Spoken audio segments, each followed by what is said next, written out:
Jaram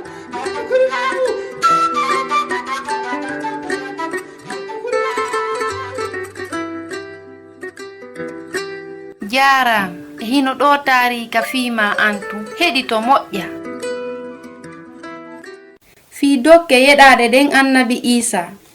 Tomasi no ndaarude soro makko ko taƴitata ko melta konka kunnawal. Hari hiɓe nandita e goonga e ngaynaakoɓe ɓen. Yusufu e Maryama e annabi Iisaa paykunkun. On sayi hari himo ronki ɓay sayi on no feƴƴa tun siyo ɗaani non. Hari himo hoyɗa fii dingira on ka wiyeteeɗon baytilahimi. Tomasi no miijaade. Hara miɗo waawi ɓadade fota dingira on. O woni e ɓadagol. Tunde wotere o aani. Annabi Iisaa yewtimo. Ko honɗum aanimma? Ko ɓaymi addanaali on dokke. Hita a aanu. Ko piiji tati mi faalaayo a waɗanan. Mi yeɗete ko mi jeyi kon fof. Laana leydi tere anka. Ɓuɓɓirooka kuran on. Ordinateeji ɗi mi fijirta ɗin e sugu mum. Oye. Hinaa ɗum woni ko mi faala ya waɗanan. Hinaa ɗum ittimmi ka kammu addi ka aduna ga. E ko honɗum ɗon faalaɗa?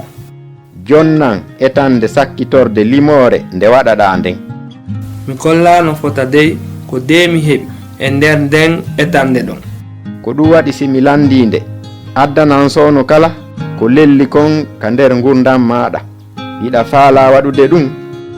Mi jaɓi mi waɗa ɗum tigi. Dokkal ɗimmal ngal mi faala ngal ko tankowal ma ñamete nenɗe ngal. Mi okkatama ngal sabu mi eesi ngal. Ko ɗum waɗi simi torima ngal. Addanan sono kala ko lanci kon fof ka nder gurdam ma. Hara hiɗa faala waɗude ɗum? Hihi, mi waɗa e ɗum. Joni non dokkal an tammal ngal. Tomasi, miɗo faala jaabawol ngol jaabiɗa yumma ma ngol fewndo ko ɓe landima no tankowal ma nenɗe ngal eesori. On sayi Tomasi fuɗɗi wullude. ɓernde makko nden boni fota. Mi fenanimo.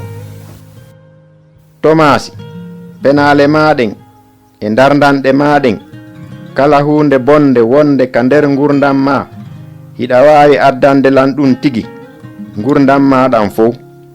Mi yafanike ma, mi wallitotoma no wuurira e hoore laawol feewugol.